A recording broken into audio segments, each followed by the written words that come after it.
Hi, ನಾನು ನಿಮ್ಮ astro Pallavi Hiremath. So ಏನಪ್ಪ ಅಂತಂದಾಗ ಇವತ್ತು ಒಂದು ವಿಷಯ ಯಾವುದಂದರೆ ಜಾತಕ ತೋರಿಸ್ಕೆ ಹೋಗ್ತೀರಾ, ಶನಿ ದಶೆ ನಡೀತಾ ಇದೆ, ಶನಿಯ ಸಾಡೆ ಸತಿ ನಡೀತಾ ಇದೆ, ಮಹಾದಶ ಕೇಳಿರ್ತೀರಾ, ಅಂತರ್ದಶ ಕೇಳಿರ್ತೀರಾ.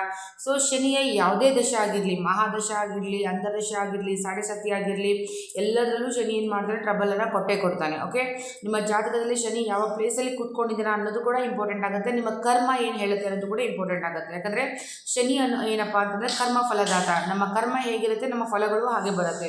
ಸೊ ನೀವೆಲ್ಲ ಏನು ಮಾಡ್ಕೊಳ್ಳಿ, ಮಹಾದಶ ಇರಲಿ, ಅಂತರ್ದಶ ಇರಲಿ, ಸಾಡೆ ಸತಿ ಇರಲಿ ಅಂತಂದಾಗ ದಿ ಬೆಸ್ಟ್ ರೆಮಿಡಿನ ಏನು ಹೇಳ್ತಾ ಇದ್ದೀನಿ ಅಂತಂದಾಗ ಸಪ್ತಮುಖಿ ರುದ್ರಾಕ್ಷಿ. ಓಕೆ, ರುದ್ರಾಕ್ಷಿಯಲ್ಲಿ ತುಂಬ ವೆರೈಟೀಸ್ ಆಫ್ ಮುಖಿಗಳು, ರುದ್ರಾಕ್ಷಿ ಏಕಮುಖಿ, ದ್ವಿಮುಖಿ, ತ್ರಿಮುಖಿ, ಪಂಚಮುಖಿ, ಈ ಥರ ಅಷ್ಟಮುಖಿ, ಈ ಥರ ಅನೇಕ ರೀತಿಯ ರುದ್ರಾಕ್ಷಿಗಳು ಬರುತ್ತೆ. ಸೊ ನೀವೇನು ಮಾಡ್ಕೊಳ್ಳಿ ಅಂದರೆ ಸಪ್ತಮುಖಿ ರುದ್ರಾಕ್ಷಿಗಳನ್ನು ಧರಿಸ್ತಾ ಬನ್ನಿ.